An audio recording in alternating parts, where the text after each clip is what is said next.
जय हिंद बच्चों। मैं अजय कुमार वाराणसी उत्तर प्रदेश से आपके अपने चैनल नव शिक्षण पे स्वागत करता हूँ। बच्चों, ये देखिए बिहार राज्य का एनएमएसएस का फॉर्म आ गया है, राष्ट्रीय आय सह मेधा छात्रवृत्ति परीक्षा योजना का। तो आप काफ़ी दिनों से आपके प्रश्न भी आ रहे थे कि सर कब आएगा कब आएगा। तो ये देखिए जो प्रोजेक्ट ईयर 2025-26 है, मैं हमेशा बताता हूँ कि ये हमेशा नेक्स्ट ईयर के लिए हम एग्ज़ाम देते हैं 2025 के लिए। ये बेशक ये 2024-25 में ये हो रहा है एकेडमिक ईयर, क्योंकि आपके पढ़ाई का बस 24-25 है और प्रोजेक्ट ईयर आप 25-26 के लिए फॉर्म अप्लाई करेंगे। तो पूरी जानकारी बच्चों मिलेगी और इस वीडियो के जरिए, और कैसे आप फॉर्म कर सकते हैं, लास्ट डेट क्या है।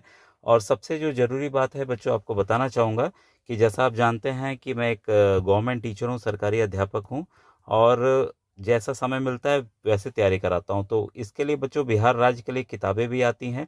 ठीक है, सागर सर को आप जानते होंगे, मुझे जानते हैं। तो और विनोद सर हैं आगरा के, तो उनके द्वारा किताब लिखी गई है बिहार राज्य के एनएमएमएस के लिए, काफ़ी अच्छी किताब है, उसको आप देख सकते हैं। और बाकी बच्चों वीडियोस काफ़ी बने हुए हैं हम दो मेरे चैनल पर, तो आप प्लेलिस्ट अवश्य देखिए। साथ ही साथ बच्चों व्हाट्सएप ग्रुप का लिंक वीडियो के डिस्क्रिप्शन में मिल जाएगा आपको, तो जिसमें लगभग 8,000 बच्चे जुड़कर फ्री तैयारी कर रहे हैं, तो आप भी जुड़कर फ्री तैयारी कर सकते हैं। इसमें बच्चों काफ़ी देखिए, मैं हमेशा बताता हूँ, यहाँ पे भी आप पाएंगे जो मैं हमेशा हर एक उसमें जिक्र करता हूँ कि मैट के देखिए 90 प्रश्न आएंगे।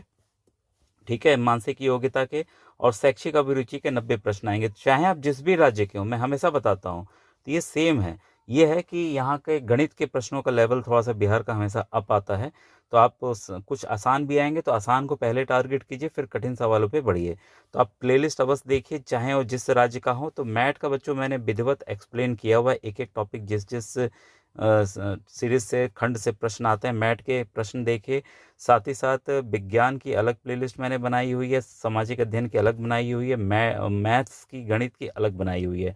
तो सबकी प्लेलिस्ट देखिए, और कई राज्यों के हल प्रश्न पत्र हैं, उसको आप अवश्य देखा कीजिए। तो इससे आपकी तैयारी बच्चों अच्छी हो जाएगी। तो व्हाट्सएप ग्रुप जरूर ज्वाइन कीजिए। ठीक है, और आइए हम लोग डिटेल पे आते हैं कि आप तैयारी कैसे कर सकते हैं। तो व्हाट्सएप ग्रुप ज्वाइन करेंगे तो आपको हर एक जानकारी, क्योंकि इसके बाद बच्चों आप जब आप पास आउट करेंगे तब भी आपको काफ़ी कुछ करना होता है, एनएसपी पोर्टल पे भरना होता है, उसकी भी पूरी जानकारी बच्चों मेरे चैनल पर है। और अलग अलग जो छात्रवृत्ति योजनाएं प्राइवेट वाले भी आती हैं, तो उसकी भी मैं जानकारी बच्चों देते रहता हूँ। अगर आपके भाई बहन कक्षा 5 के नवोदय विद्यालय की तैयारी कर रहे हैं तो वो भी बच्चों यहाँ पर कर सकते हैं।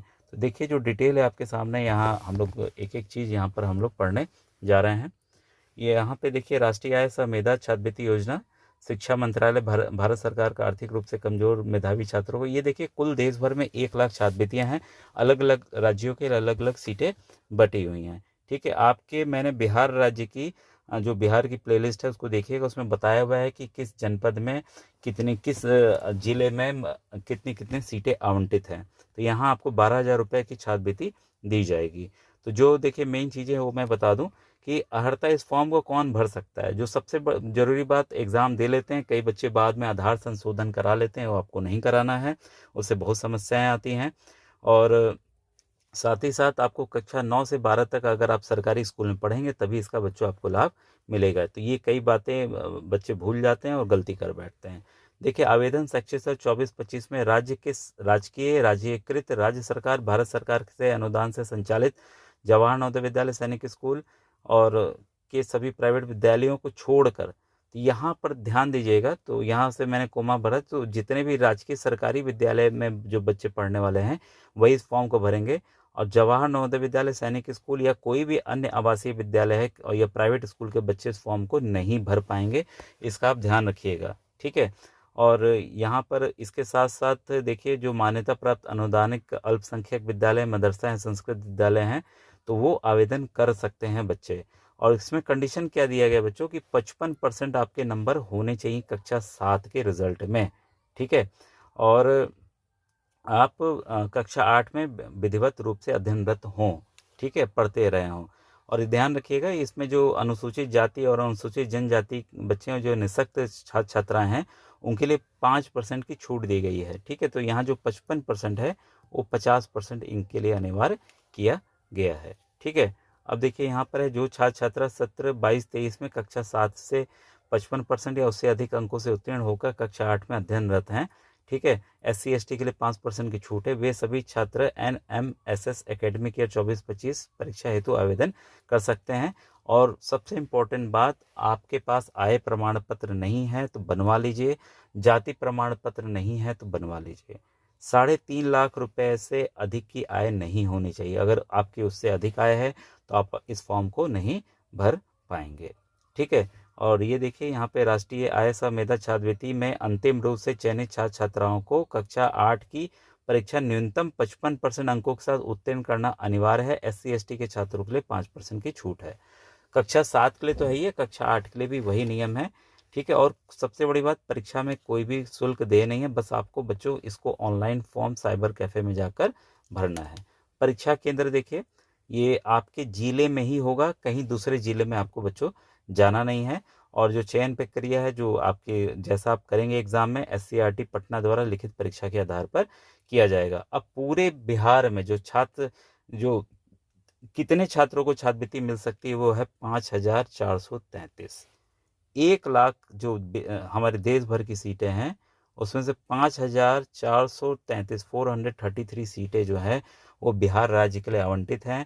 और ये इसका भी बच्चों आवंटन अलग अलग हुआ है, तो वो वीडियो मैंने बनाया हुआ है, आपको बिहार राज्य की प्लेलिस्ट अलग से मैंने बनाई हुई है, पुराने पेपर हल करके मैंने डाले हुए हैं, उसको आप जाकर देख सकते हैं। और आपके ज़िले में कितने फॉर्म भरे गए हैं, मतलब पिछली बार वाले भरे गए थे, इस बार भी जो भरे जाएंगे उसकी भी जानकारी आपको बच्चों पूरी मिल जाएगी। बस आप चैनल व्हाट्सएप ग्रुप ज्वाइन किए और चैनल बराबर विजिट करते रहिएगा। ठीक है। आरक्षण देखिए, नियम के अनुसार दिया जाएगा। SC/ST OBC जो भी आरक्षण होता है। अब देखिए, जाति प्रमाण पत्र, आरक्षित श्रेणी के आवेदकों को सक्षम अधिकारी द्वारा निर्गत जाति प्रमाण पत्र, तो आपका जो प्रखंड विकास अधिकारी होते हैं, तो अपलोड करना अनिवार्य है। अगर आप नहीं करेंगे तो आप सामान्य जाति से माने जाएंगे। अगर किसी वजह से आपका नहीं बन पाता है तो आप एग्ज़ाम जरूर दीजिएगा, लेकिन बिना जाति के दीजिएगा, आप सामान्य जाति में फिर गिने जाएंगे। ठीक है। तो यहाँ साफ साफ दिया हुआ है, अपलोड ना करने के समान श्रेणी का विकल्प चयन किया जाएगा और बाद में, लेकिन आप आरक्षण का दावा नहीं कर सकते। आर्थिक रूप से कमजोर वर्ग के आवेदकों को आरक्षण का लाभ प्राप्त करने के लिए सक्षम प्राधिकारी द्वारा आय प्रमाण पत्र जो है वो 3.5 लाख रुपए से कम का आपको अपलोड करना अनिवार्य है, बिना उसके आप फॉर्म भर नहीं पाएंगे। आय प्रमाण पत्र का हो गया, ये भी है। एक तो ये था आर्थिक रूप से EWS कोटा वाला, ये प्रमाण पत्र सबको देना है। निःशक्तता प्रमाण पत्र न्यूनतम 40% होगा और तभी आप अपलोड करिएंगे, तब उसका लाभ मिलेगा। अब ये देखिए, जो इसका परीक्षा का स्वरूप निम्नवत है और इसमें देखिए सामान्य वर्ग के लिए 40% नंबर लाना जरूरी है।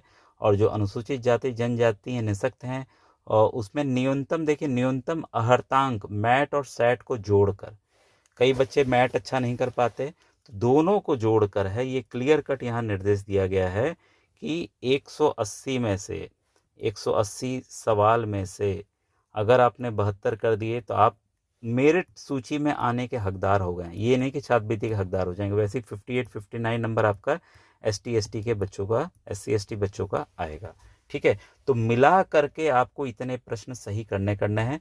अब बच्चों सब जगह कट ऑफ बनने लगी है, जिस जिले से कम फॉर्म भरा जाएगा वहाँ कम कट ऑफ जाएगी, लेकिन अब सब जगह मैं देख रहा हूँ कि सभी जगह कट ऑफ बच्चों जा रही है। ठीक है।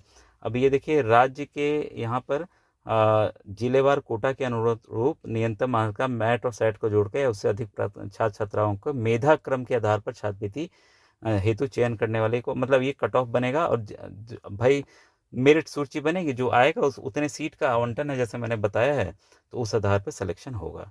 देखिए, परीक्षा का पाठ्यक्रम ये बराबर ये दिया जाता है हमेशा, तो राज्य सरकार के कक्षा 8 की किताबों, लेकिन जब आप लेवल देखेंगे बच्चों तो थोड़ा सा ऊपर आ रहा है। मानसिक योग्यता परीक्षा के तर्क, विश्लेषण, संश्लेषण संबंधित शाब्दिक और अशाब्दिक प्रश्न। शैक्षिक योग्यता परीक्षा के अंतर्गत विज्ञान, भौतिकी, रसायन, जीव विज्ञान, सामाजिक विज्ञान के अंतर्गत इतिहास, नागरिक शास्त्र, भूगोल एवं गणित विषय से प्रश्न पूछे जाएंगे और 1 अंक होगा। वस्तुनिष्ठ होगा, MCQ होगा। हिंदी अंग्रेजी दोनों भाषाओं में पेपर होता है। ओरिजिनल पेपर मैंने दिखाया हुआ है, आप खुद जाकर देख सकते हैं। सबसे बड़ी बात है कि अगर कोई हिंदी भाषा में कोई गलती है, गलत प्रश्न हो गया है और आप उस आधार पर उत्तर दे देते हैं और आपका गलत हो जाता है, वो गलती माना जाएगा। अंग्रेजी भाषा का प्रश्न जो है, अगर वो सही दिया है, अंग्रेजी भाषा ही फाइनल बच्चों मानी जाएगी। यहाँ साफ साफ दिखा है, किसी भी प्रश्न विशेष पर दोनों भाषाओं के विवाद की स्थिति में अंग्रेजी भाषा का प्रश्न ही प्रश्न का मान्य होगा। और OMR पे आपको गोला भरना है। OMR मैंने दिखाई हुई है, OMR का अलग से बच्चों वीडियो बना हुआ है और ये 2 पाली में होगा। जैसे यूपी के बच्चे एक ही पाली में पूरे 180 प्रश्न देते हैं, अन्य राज्यों के भी देते हैं, आपकी 2 पाली में होगी बच्चों परीक्षा। ये आपकी 10:30 से 12 होगी पहला, और जो निसक जन है उनको 30 मिनट एक्स्ट्रा, दूसरी पाली आपकी 1 से 2:30 बजे तक होगी। तो ये देखिए क्लियर हो गया ये सब चीज़ें।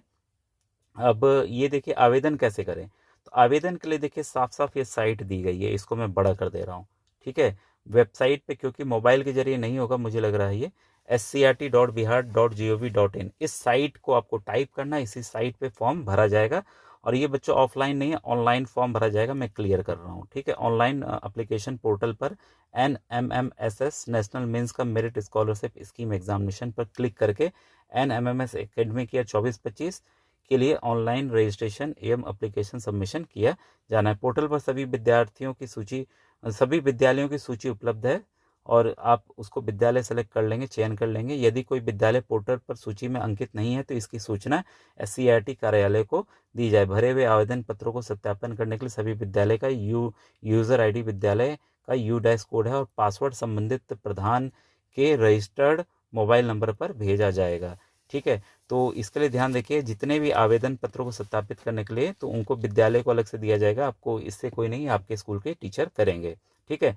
क्या यदि किसी विद्यालय प्रधान को कठिनाई होती है, हेडमास्टर को अगर कठिनाई होती है, तो वह परिषद कार्यालय के परीक्षा विभाग से संबंधित मोबाइल नंबर ये दिया हुआ, इससे वो संपर्क कर लेंगे, ठीक है। अब देखिए ऑनलाइन आवेदन कब से स्टार्ट हो रहे हैं आपके 5 नवंबर, यानी कि कल से हो रहे हैं 1 दिसंबर तक। इसको मैं बड़ा कर लूँ, ठीक है। ये देखिए साफ साफ दिया हुआ है 5 नवंबर से लेकर 1 दिसंबर तक। परीक्षा आपकी बच्चों 19 जनवरी को है। इसको मैं छोटा कर दूं तभी आप इसको देख पाएंगे, ठीक है। अब ये देखिए आवेदकों द्वारा सबमिट किए गए ऑनलाइन विद्यालय स्तर पर ऑनलाइन अप्रूवल, तो टीचर आपके ऑनलाइन अप्रूवल 5 तारीख से ही स्टार्ट हो जाएगी, लेकिन ये 10 दिसंबर तक करते रहेंगे अप्रूवल का काम। प्रवेश पत्र ये प्राप्त करना, ऑनलाइन प्रवेश पत्र। अब कई बच्चे पूछते हैं कब मिलेगा, तो देखिए क्लियर कट हो गया, 13 से 19 तक मिलेगा, परीक्षा के दिन तक मिलेगा, सुबह तक। परीक्षा आपकी 19 को है, ठीक है। और आंसर की आपकी 25 तारीख को आ जाएगी, ऐसे मैं आंसर की 19 तारीख को ही बच्चों दे दूंगा, ठीक है। और जो फाइनल आंसर की है, अनंतिम जो है अपवाद के जो आप लोग देते हैं कि नहीं ये सही नहीं है, वो 31 जनवरी को जारी की जाएगी। तो ये देखिए पूरी डिटेल थी बच्चों, ठीक है। और आपको कोई भी क्वेरी हो, हेल्प डेस्क है, तो ये आपका ईमेल आईडी है और ये फ़ोन नंबर है, यहाँ पे भी संपर्क किया जा सकता था। आपसे रिक्वेस्ट है, देखिए पूरा मैंने प्रोसेस यहाँ बता दिया कि जो भी आपकी क्वेरी हो आप ज़रूर यूट्यूब के कमेंट सेक्शन में पूछिएगा और आप व्हाट्सएप ग्रुप बच्चों ज़रूर ज्वाइन कीजिए, जिससे आपकी बेहतर और अच्छी तैयारी हो सके। थैंक यू बच्चों, थैंक यू वेरी मच।